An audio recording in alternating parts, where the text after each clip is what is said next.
প্রাচীন মিশরের রাজাদের উপাধি ছিল ফেরাউন। মিশরের রাজারা মনে করতেন ফেরাউনদের মৃত্যুর পরে যতদিন তাদের মৃতদেহ সংরক্ষণ করা যাবে ততদিন তারা স্বর্গে বাস করবে। তাই ফেরাউনদের মৃতদেহকে মমি করে সংরক্ষণ করা হতো।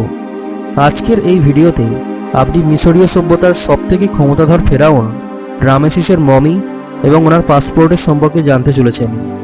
তাই প্লিজ ভিডিওটিকে শেষ পর্যন্ত দেখুন এবং আপনি যদি এখনও চ্যানেলটিকে সাবস্ক্রাইব না করে থাকেন তাহলে প্লিজ সাবস্ক্রাইব করে বেল আইকনটি প্রেস করুন, যাতে নতুন ভিডিও নোটিফিকেশান আপলোড হওয়া মাত্রই আপনার কাছে পৌঁছে যায়। তো চলুন শুরু করা যাক।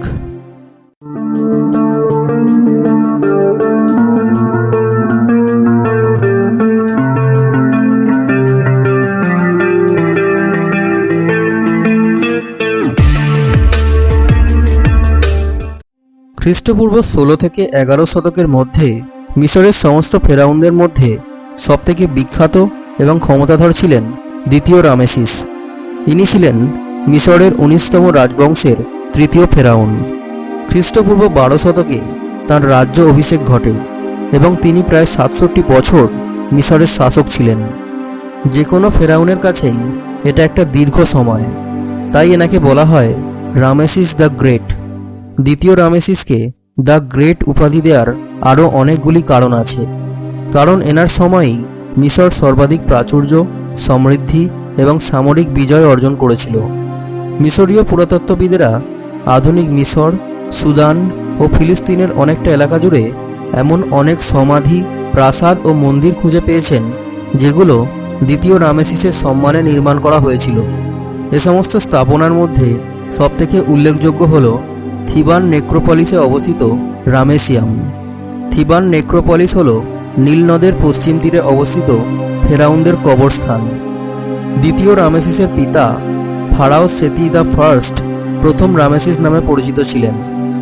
দ্বিতীয় রামেসিস যখন মাত্র 10 বছরের ছিলেন তখনই ওনার পিতা ওনার উপরে সেনাপ্রধানের দায়িত্ব অর্পণ করেন। মাত্র 14 বছর বয়সে দ্বিতীয় রামেসিস রাজপুত্র হিসাবে রাজ্য শাসনের কাজ শুরু করেন। এরপর ইনি 25 বছর বয়সে রাজা হিসাবে অধিষ্ঠিত হন এবং ইনি 92 বছর বয়স পর্যন্ত আমৃত্যু নিজের দায়িত্ব পালন করেন। ইনি এত বেশি দিন ক্ষমতায় ছিলেন বলে এনার প্রজারা মনে করতেন যে দ্বিতীয় রামেসিসের মৃত্যুর সাথে সাথে হয়তো এই পৃথিবীও ধ্বংস হয়ে যাবে। অতীতে কোনো ফেরাউন মারা গেলে নতুন ফেরাউন এসে তার আগের ফেরাউনদের মুখের চেহারা বদলে নিজের মুখ অঙ্কন করাতেন। দ্বিতীয় রামেসিসের মূর্তির চেহারা যাতে কেউ বদলাতে না পারে তাই তিনি ভীষণই গভীর রেখা দিয়ে মূর্তিতে ওনার মুখের চেহারা অঙ্কন করিয়েছিলেন।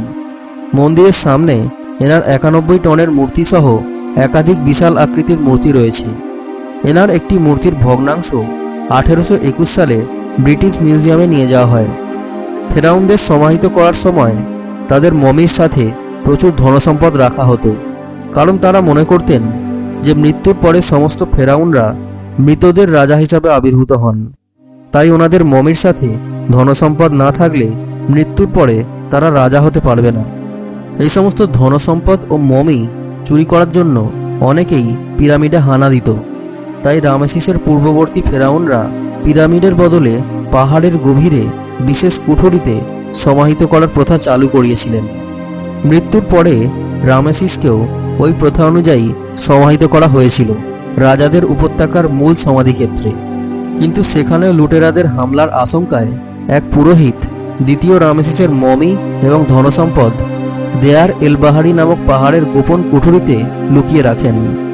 1881 সালে এক রাখাল এই গোপন কুঠুরির সন্ধান পায়। এখানে দ্বিতীয় রামেসিসের মমি ছাড়াও আরও 50টি রাজকীয় মমি উদ্ধার করা হয়।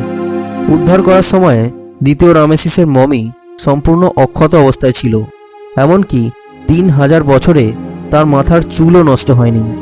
উদ্ধারের পর রামেসিসের মমি কায়রোতে অবস্থিত মিশরীয় জাদুঘরে প্রদর্শনের জন্য রাখা হয়। কিন্তু জাদুঘরের কক্ষের আর্দ্রতার জন্য রামেসিসের মমি ধীরে ধীরে নষ্ট হতে থাকে। প্রায় 100 বছরের মধ্যে 1970-এর দশকে রামেসিসের মমিতে ব্যাকটেরিয়া জন্মে পচন ধরতে শুরু করে। তখন জাদুঘর কর্তৃপক্ষ মমির সংরক্ষণ ও পুনরুদ্ধারের চেষ্টা করতে থাকে। সে সময় শুধুমাত্র ফ্রান্সেই মমি পুনরুদ্ধারের ব্যবস্থা ছিল। ফ্রান্সের নিয়ম অনুসারে জীবিত অথবা মৃত যে কোনো ব্যক্তিকে ফ্রান্সে প্রবেশ করতে হলে অবশ্যই তার সাথে বৈধ পাসপোর্ট থাকতে হবে।